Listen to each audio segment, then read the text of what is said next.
ئیسلام على ذلك بسيط هزار ملائكة وهات بو يارمتين ذلك بپێنج هزار ملائكة ايوه جاری دووەم بە 5,000 جاري يكم خطيبي سيهم بپێنج وەکان سەحابەیە فەرمێ کاتێک کە شمشێر هاویش نەمەزانی ئەو شمشێرە چۆنەوە نابینایانی دڵڕۆشن بوونەتە سمبولێکی دیار لە مزگەوتی گەورەی سلێمانی وەک یادگاریەکی حاجی شێخ مارفی نۆدێ و حاجی کاک ئەحمەدی شێخ قوتابخانە و حوزرەیەکیان بۆ دامەزراندون لەو سەردەمەوە تا ئێستا نابینایان لەم قوتابخانە ئاینیەدا قورئان لەبەر دەکەن و ڕۆژانەش پیای دەچنەوە. من لە مناڵی لەلا دێبووم لە دێبووم بە ناوی مەڕخوادا لە مەنتقەی شوان و پێڵێن مەنتقەی خاڵخەڵات. ئەمجا ئەو کاتە کە لە 63 مناڵ بووم کە دەیەکە سوتا ئیتر من هاتمە کەرکووک نەڕۆشتمەوە بەڵام لە ساڵی لە 1972 لە 1972 هاتمە سلێمانی بە مەبەستی خوێندن لای مامۆستا مەلا ئەحمەدی گەرمیانی لێرە لە حوجرە مامۆستا بوو. ئەو کاتە ئێمە لە حوجرە 6 کەس بووین. مامۆستا مەلا نەجیم بوو، مامۆستا مەلا حەسەن بوو، ئەمری خوایان کە دوانەماوان خوا عافویان کە ئیتر مەلا حوسێن و جەماعەتی بووین لە حوجرە دەرزمانە خوێند. مامۆستا مەلا حەسەن مساعید بوو دەرزی پێمان ڕەوانە کرد. مامۆستا مەلا نەجیم مساعید بوو دەرزی پێ ڕەوانە کردین. بەڵام مامۆستا مەلا ئەحمەدی گەرمیانی ئەو کاتە کە من هاتم 6 کەس بوون پێی وتم ئەم حوجرەیە تا ئێستا 150 حافزی نابینا 150 نابینایی کورد هاتۆتە ئەم سلێمانیە قورئانی تەواو کردو ڕۆشتووە لە ئێرانەوە لە هەولێرەوە لە سلێمانیەوە لە هەموو شوێنەکانەوە حتا نابینایەک هاتبوو وەڵای ناوەکوازم عەبدولوەهاب بوو لە بەغاوە هاتبوو لێرە قورئانی تەواو کرد ڕۆشتەوە. ئێمە ئەو کاتە کە من لێرە بووم 6 کەس مامۆستا مەلا فەتاح بوو، مامۆستا مەلا نەجیم بوو، مامۆستا مەلا حەسەن بوو. ئەمانە هەموو قورئانیان تەواو کرد بوو کە من هاتم. من و مەلا لوتفوڵڵا و مەلا حوسێن و مەلا سابیر دەرز خوێن بووین. ئیتر ئەمە لای مامۆستا مەلا ئەحمەدی گەرمیانی دەرزمان ئەخوێند و ماڵی شێخ حەمە غەریب هاوکاریانە کردین بە خواردن ئەو کاتە. لە پێش من هەڵدایانە بوو زۆر ماڵ هاوکاریان کردن بەڵام ئەو کاتە کە من هاتم بەس ماڵی شێخ حەمە غەریب مابوو حەلاوەخان و شێخ تالیب بوو خوشک و برایە بوون لە ماڵەوە. فاتمە خانیش مابوو کە خوشکی شێ مەحموود نەمر بوو، شێ مەحموود گەورە مەلی. ئیتر ئاوا خەڵکی شاری سلێمانی هاوکاریانە کردینەوە کاتە مەعاش نەبوو هیچ نەبوو بەس ئێمەش مناڵ بووین تەبعاً ئەوانیش خەڵکی شار پارەی حوجرەیان ئەدا لە حوجرە دائمە 6 کەس 7 کەس لە حوجرە ئەخەوتن لەسەر مەسرەفی خەڵکی ئەم شارە. خوا جەزای بەخێرن باتەوە زۆر هاوکاریانە کردین و نەیانەهێشت نوقسانیمان پێوە دیاری بێت چکە لەبەر ئەوەی مەشهور بوو لە مزگەوتی گەورە نابینا و ئەخوێن و ئەو کاتە لە مزگەوتەکانی تریشە ئەگەر فەقەی لێ بوایە هاوکاریانە کردن. بسم الله والحمد لله والصلاة والسلام على رسول الله وعلى آله وصحبه أجمعين. سرەتا من کە ساڵی 91 کە نابینا بووم باوکم خوای تەعالا سەلامەتی گا ئینشاءالله تەمەنی پڕ بەرەکەت کات لە ساڵی 1993 منی هێنایە حوجرەی مزگەوتی گەورە لە خزمەتی مامۆستا مەلا عەبدوڵای زەرواوی کە ئێستاش ئەو مامۆستا بەڕێزەمە خوای تەعالا تەمەنی ئەویش پڕ بەرەکەت کات لەگەڵ مامۆستا سێ سلێمانە خوا عەفوی کە ئینشاءالله کە ئەم دوانە من قەرزاریانم قورئانیان پێ تەواو کردم لە ساڵی 2001 من قورئانم تەواو کرد سپاس بەخوا یعنی قورئانم لەبەر کرد. ئێمە یعنی ئەوەی کە نابینا بێ کاتی خۆی طبعاً بژێوی ژیانی نابینا خراپ بوو پێش ئەوەی کە ئێرە بێ ئەنجا خوا دەرەجەی بەرز کاتەوە حاجی کاک ئەحمەد ئەم مەدرسەی لێرە دانا مەدرسەی قورئان خوێنی لە بۆی هەر نابینایەک بێ قورئان لەبەرکە و لێرە ئەو کاتە 5 حوجرەی نابینای لێ بوو لێرە لەگەڵ بۆ دەرزوتنەوە یعنی تقریبا دایمە 25 کەس 30 کەس تەلەبەی لێ بوو دوای ئەوەی کە قورآانی لە ئەنجام طبعاً ئەمە هەر ئێمە نەبووین هەر نابینایەک لە هەر وڵاتێکەوە بووە ئەیانێنیان بیبرمە مزگەوتی گەورە مزگەوتی گەورەش طبعاً ئەوەی کە لە حجرەکانە بووە ئەو پیاوە باشانەی زمانی زوو خوا عەفویان کا ئینشاءڵڵا وەکو حاجی قایری جەباری و مەلا پەرەزی مۆتکەری و کۆمەڵێک لەمانە حاجی ئەحمەدی کەریم ئاغا و حاجی ئەحمەدی ما ئەتر ئەم کۆمەڵێ پیاوی چاک بوون ئەوانە کە لە سلێمانیا ڕەسمالی ئەو کاتە بوون بە کوردیەکەی ئەو کاتە یارمەتی هەموو نابیناکانیانە و ماڵان و ئەمجا ماڵی شێخان شێقار و شێ مەحموو ئەمانە حەبسەخانی نەقیب و ئەمانەش یارمەتی نابیناکانیانە بە جل و پێڵاو و بە ئەم شتانەی تر بە مادە و ئەمانە جا حاجی کاک ئەحمەد لە دواوی کە قورئان ئەوەی کە قورئانی لەبەر بکردایە طبعاً تر لە وەعز و نەسیحەت و ئامۆژگاری و وتاری عەسران و ڕەمەزانان و جومعان وەمانە خەڵکی شارەکەی وا فێر کرد بوو وتی ئەم نابینایانە قورئانیان لەبەرە بەرەکەتن بۆ شارەکە لە هەڵماڕێکا بخوێنن ئەمانە تووشی قازاند و بەرەکەت دەبن خوا دەرەجەی عالی کا قورئان خوێنی دانا بۆ ماڵان و ئەمجا دوعای شەوی بەرات و شەوی میعراج و مەول و نامە و هەمانە هەموو فێری شارەکە کرد و وتی ئەمانە بە دەستمان نەکەنەوە لە خەڵک هەم بۆ ئێوە چاکن هەم بۆ ئێوە خوای تەعالا پاداشتان بۆ نووسێ هەم ئەمانیش مەمنووی خەڵکرا من ئەم لاولا بکەن و ئەمانە بەو شێوازە قورئانمان لەبەر کردووە ئێمە ئەوە طبعاً ئەمە پێش منە ئەم باسە لە کاتی دانانی مەدرسەکەەوەی مەدرسەکە لە حاجی کاک ئەحمەد کە خوا دەرەجەی عالی کە داینا ئیتر ئەمجا بەو پیاوە باشانەی کە باسم کردو بە بنەماڵی شێخان خۆیان ومانە بەڕێوەیانە بردن بەنان خواردن و بە جلوبەرگ و بەم شێوازە ئەم قورئان خوێنەکە ئێمە لە بەرمان کردووە حتا طبعاً ئێرانی تیا بووە حتا فەڵەستینی تیا بوو چونکە لە هەموو عێراقا بەس ئێرە مەرکەزی قورئان خوێندن بوو ئەوەی کە نابینا بێ و قورئانی لەبەر کرد بێ لێرە لەبەری کردووە أعوذ بالله من الشيطان الرجيم بسم الله الرحمن الرحيم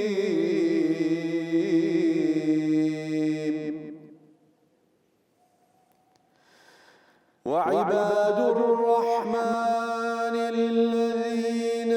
يمشون على الأرض هونا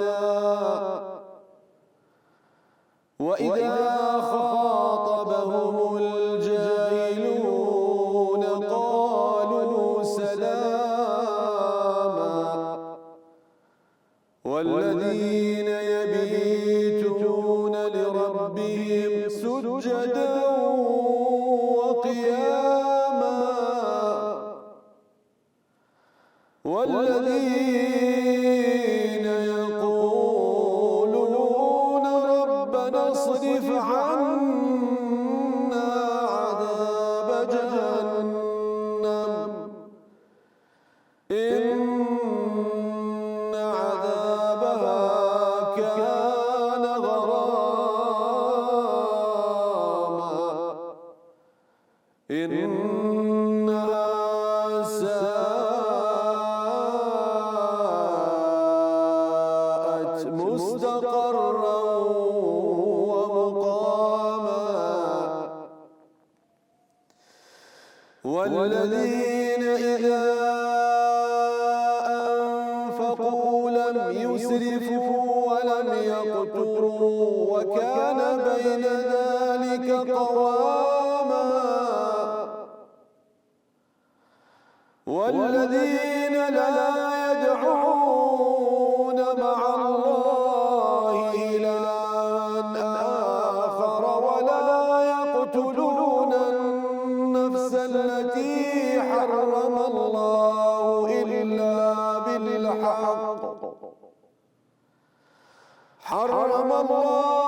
إلا بالحق ولا يزنون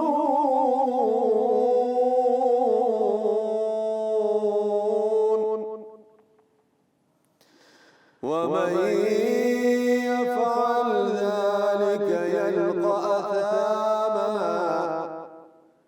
يضاعف له العذاب يوم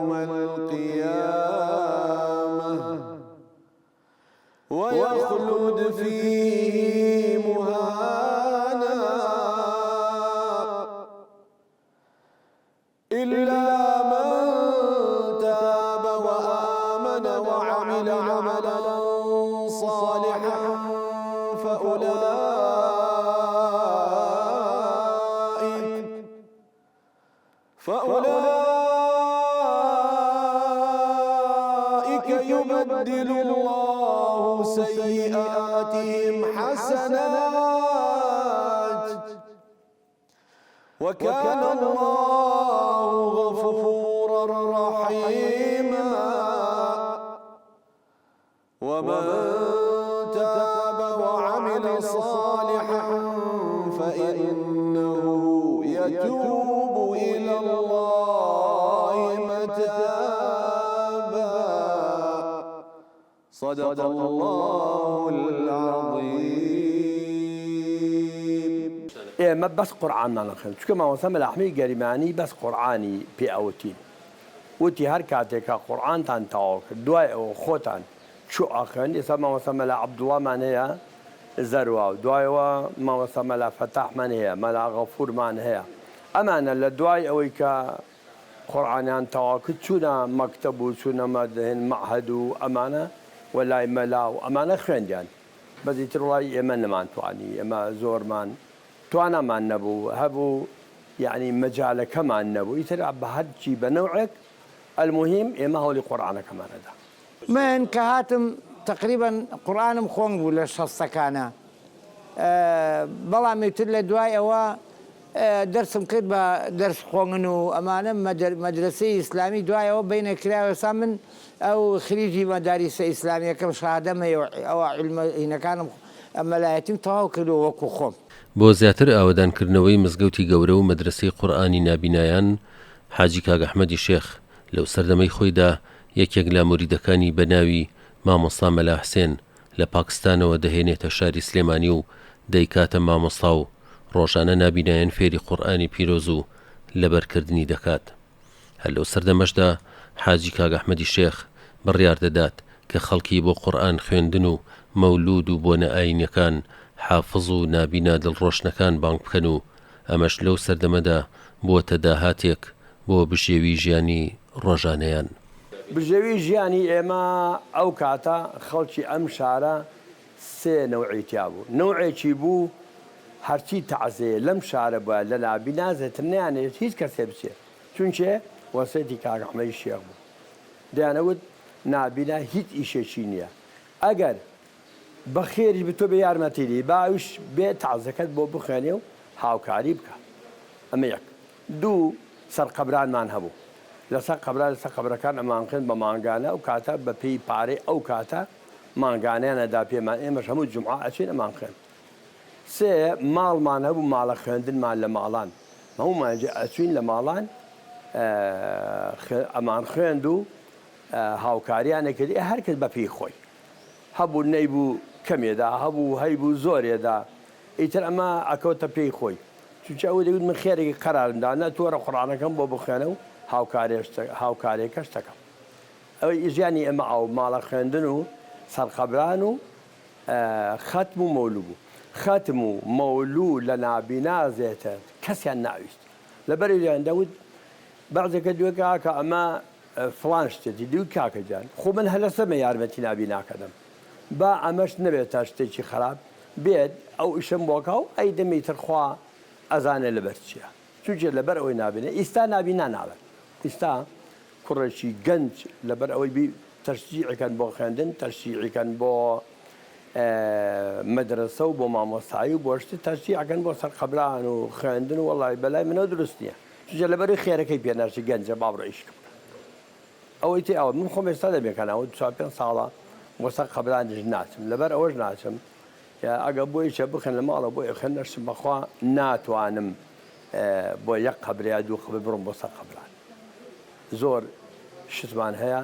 لە دەست دەرچووە بەڵام ئێمە ئێستا لەخوا بەزات بێ تۆزێ ئەم هاوکاریە هەیە معاشە هەیە ئەمان دەنێ و ئەوەی کە تەعین بێ لە کاتی خۆیە ئەوەشی تەعین نەبێ ئەم 150,000 هەیە یاشی ئاوایە ئێستا وەڵا الحەمدوللیلا ئەگەر ئێستاش پیاوە باش هەر ماوە ناسرا و ماسرا و یارمەتیۆن بەڵام لە شکر بۆ خوا کە قوڕان خۆنگەکە پەرەی سەنگ و ئەمانە ئیتر ئەوەی کە لە زمانی ڕژێمی پێشووە طبعاً هەمووی تەعین کردن یەکێ بە قاری و مؤەزین و یەکێ بە ئیمام و یەکێ بە ئێستا ئەگەر خوای تەعالا یارمەتی هەموو لایە با و موچەکە لە جێی خۆیان بێ ئێستا زۆر باشە وەڵا ئێستا مەگەر بەڕێکەوت یەکێکی وەک من نەبێیان نازام دوانی کە هەبێیاننا هەمووی شکر سکونای خۆی هەیە و خانووی هەیە و پارە الحەمدولله وەزعی ئێسەمان زۆر باشە بەڵامی تر ئەگەر خوا نەخواسە خراپە ڕووبا لە مەسەلەی مادیە وەکۆم خەڵکەی ترە چونکە ئەم خەڵکەش کانەی بوو ئەگەر لە خۆی زیان نەبوو نایە بە کەسیکە ئەجنا الحەمدولله ئێستا بەچاو ئەو کاتەوە وەکو مەلیکی عێراق واین الحەمدولله دەورکردنەوە شێوازی هەیە بۆ ئەوەی کە لەبیرن نەچێتەوە لەبەرکردنی زۆر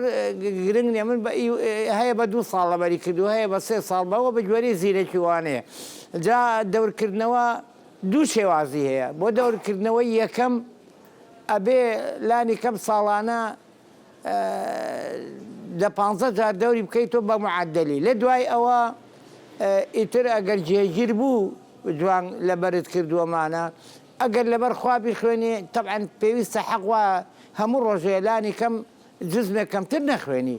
ئەگەر خوا نەخواستە توانایەوەشت نەبوو ئیتر لە ڕەمەزانە لە جمعانە دەورکردنەوە ڕۆژی 2 جزم ڕۆژی 3 جزم بەڵام ئەگەر بێت و خوا نەخواستە هیچێک وازی لێبێنێ ئەوە زۆری پێ ناچێت لە بیرێکێتەوە ڕۆژانە طبعا ئێمە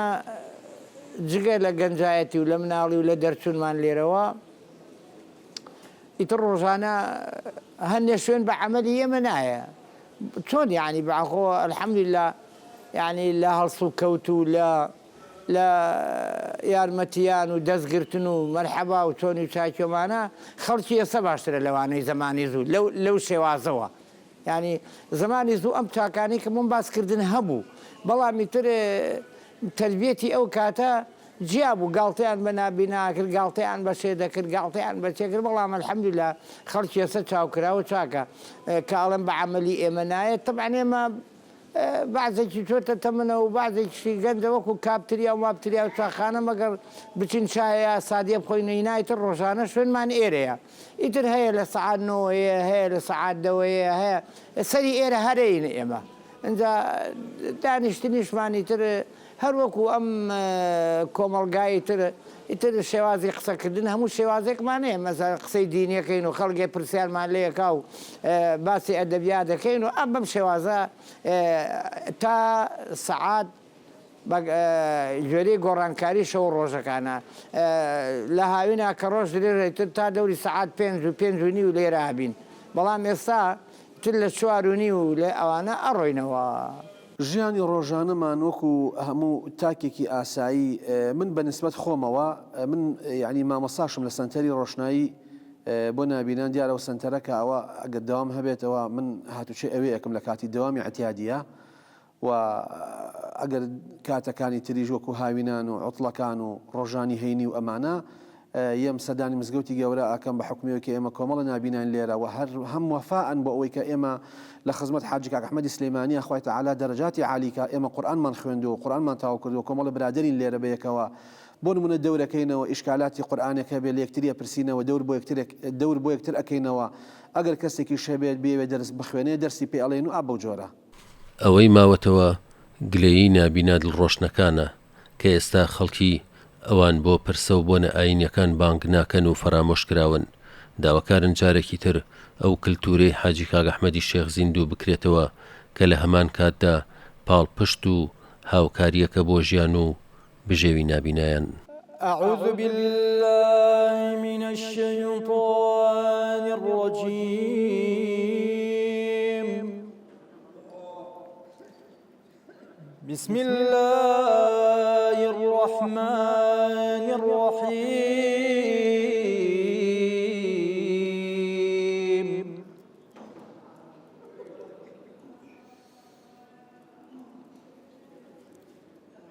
أولم يروا أنا خلقنا لهم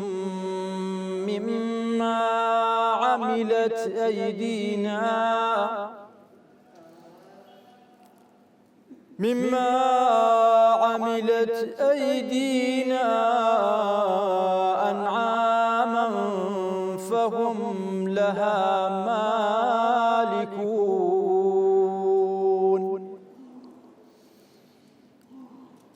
وذللنا لهم فمنها ركوبهم ومنها يأكلون ولهم فيها منافع ومشارب أفلا يشكرون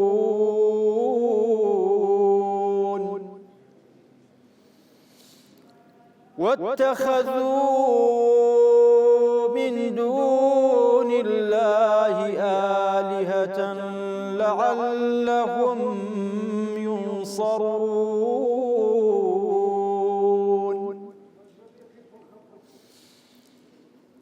لا يستطيعون نصرهم وهم لهم جند محضرون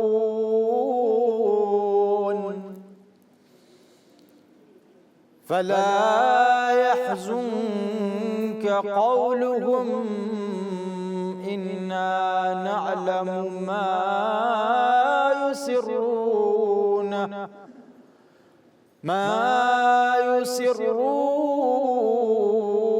وما يعلنون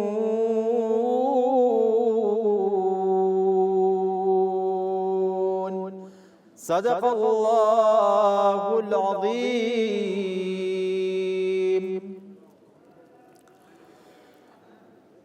أي خالقي يا رجوش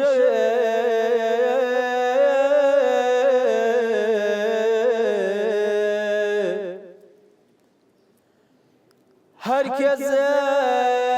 محمد